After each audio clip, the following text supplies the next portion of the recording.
제가 그렇게 많이 생각하는 이유는 제가 일제 시대를 용어하는 사람이기도 하기 때문에 일본이 특히 개국되어서 일본 자체가 그 옛날의 이야기인데 그때부터 일본은 일본을 위해서 일을 해주는 그러한 외국 사람을 양성하는 그러한 국책 사업을 많이 했습니다. 네, 그때 소재필에 독립협회 쪽에 많이 일본이 슬그머니 들어가려고 여러 가지 했습니다. 그러니까 결과적으로 독립협회에 많은 분들이 고정 정권 하에서는 제대로 된 나라를 만들 수 없다.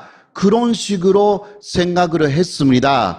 거기에 일본의 그러한 세력들이 그러한 사람들의 일부에 접근 많이 했어요. 그렇게 해서 말합니다. 일본하고 하나가 되어서 새로운 나라를 만들자라는 것이었습니다. 그렇게 해서 일본하고 한국이 같은 대등한 입장에서 합방하자라는 것이었습니다. 그거는 같은 입장에서 한국이 일본의 아래로 들어가는 것이 아니라 그냥 대등한 입장에서 하나의 나라를 만들자. 대동이라는 나라를 우리는 만든다. 그게 병합이 아니라 합방이었어요. 뭐 한국에서는 병합이든 합방이든 같은 의미로 쓰는데 원래는 아니거든요. 한일 합방이라고 하면 한국하고 당시 대한제국이 완전히 같은 평등한 입장에서 새로운 나라를 만든다라는 개념이었습니다. 그것을 믿고 그러면 고정 정권보다는 일본하고 연대하는 게 낫다라고 생각한 게 당시의 일진회였습니다. 일제 시대 그리고 일제 시대가 되기 이전에 일본의 그러한 정책이 그대로 현재도 사실상 유지되고 있다라는 것입니다. 당시에 일진의 사람들도요, 여러 가지 연구를 해보면 일본의 아래로 그러니까 식민지화된다. 그것은 생각을 전혀 안 했습니다. 같은 입장에서 나라를 만든다라는 것을 믿었다는 거예요. 그러나 그거는 일본에 속아버린 거죠. 그래서 결과적으로 일본의 식민지가 된 이후에 일진의 회장이었던 이용구라는 사람은 화가 나가지고 일본이 거짓말을 해가지고 속았다 이거죠. 그러니까 너무 억울해서 억울해서 죽어버렸어요. 예, 그런 역사가 있습니다. 먼저 일본 쪽의 논리, 예를 들면 독도는 이게 한국 땅이라는 게 확실하지 않다라든가, 예, 일본 땅일 수 있다. 그런 일본 논리가 있잖아요. 그리고 또 식민지 시대에 당시 한국을 근대화시킨 게 그게 일본이다. 위안부라는 것은 이것은 절대 한국에서 말하는 그런 선노예가 아니었다라든가 다 일본 논리예요. 그것을 그대로 믿고 퍼뜨리는 분들이 많아지고 있는 거예요. 그런 분들을 만나서 이야기를 해보면 그런 분들은 일본이 좋다라기보다 한국을 싫어해요. 대안으로 옆에 있는 일본을 보면 너무 좋아 보인대요. 그러니까 당시 일진의 사람들도 그랬어요. 이러한 일본하고는 연대해도 괜찮다. 이렇게 착각을 한 거예요.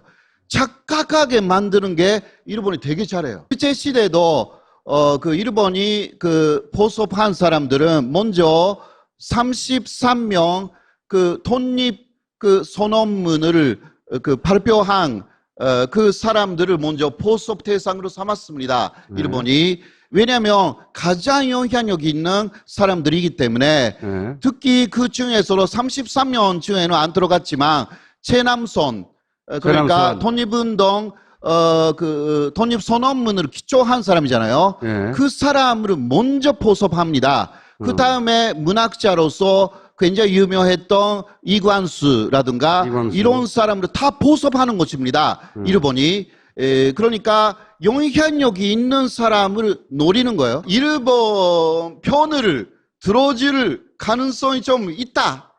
그러면 접근하기 시작하는 것입니다. 이제 많은 일본 쪽에서 들어오는 돈은 그 교류 기금이라든가 그런 기금, 그 아주 공식적인 뭐라고 할까, 재물이 아니에요. 가와 재단이 가장 대표적인 그렇죠. 재단이고요. 네. 한국에 어마어마하게 그러한 돈이 들어와 있는 것입니다. 네. 그런 돈을 받기 시작하면 이제 조금은 아무것도 아닌 것으로 생각해서 돈을 받아도 자꾸 받게 되면 일본 쪽의 생각을 그대로 반영하지 않을 수 없게 되는 것입니다.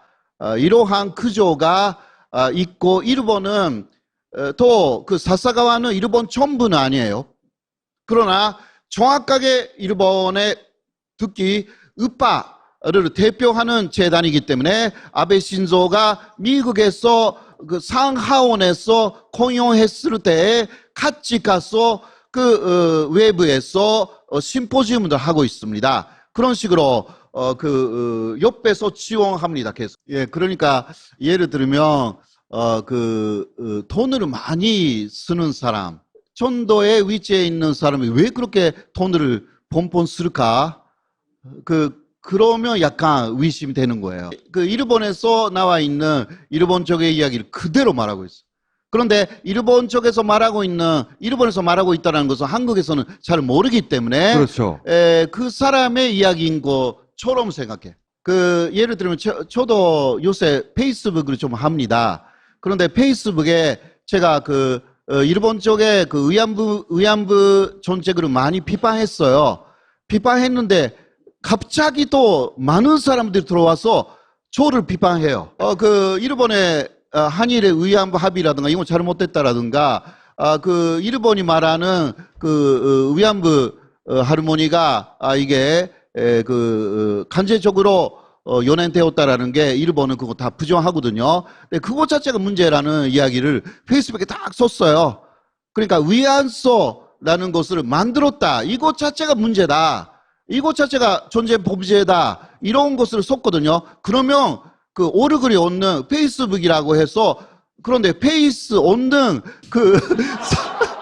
페이스 없는 어떤 애니메이션의 만화 오르글로 들어가 있어가지고 이름이 이상한 이름이에요. 진짜 이름이 아니에요. 네. 그런 사람들 많이 들어와가지고 완전 한국말로 저를 비판해요. 물론 일본 사람 중에서 한국말을 잘 할 수 있는 사람인지도 모르겠지만 그렇지 않거든요. 예, 제가 또 페이스북은 반대로 들어갈 수 있잖아요. 네. 네. 반대로 들어가서 봤더니 완전 한국 사람이에요. 근데 그런 모임이 있는 거야. 모임. 그 사람들끼리 엄청난, 그러니까 위안부 문제 반대하는 모임이 있어요. 저 놀랬어요.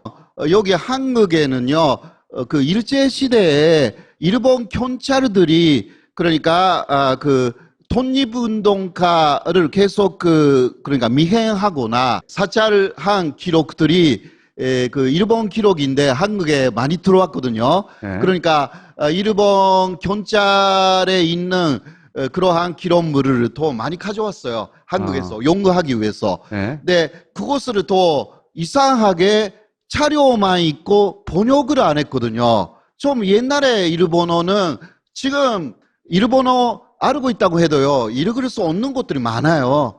그리고 쓰기로 흐린 글자로 쓰면 읽기가 어렵지 않습니까? 그러니까 그거는 반드시 번역을 해야 되는데 아직 안 했습니다. 많은 것을. 그런데 왜 번역을 안 했냐고 제가 그것을 잘 아는 분들에게 좀 물어봤어요. 네. 그런데 이런 아주 놀라운 답이 돌아왔습니다. 이거 많이 번역하면 문제가 된대요. 왜냐? 일본 경찰에 이 사람은 독립운동하고 있다라고 제보한 사람들이 바로 한국 사람들이고 이름까지 다 적혀 있다는 것입니다. 예. 이것 때문에 그거 다 번역해버리면 엄청난 큰 문제가 생긴대요.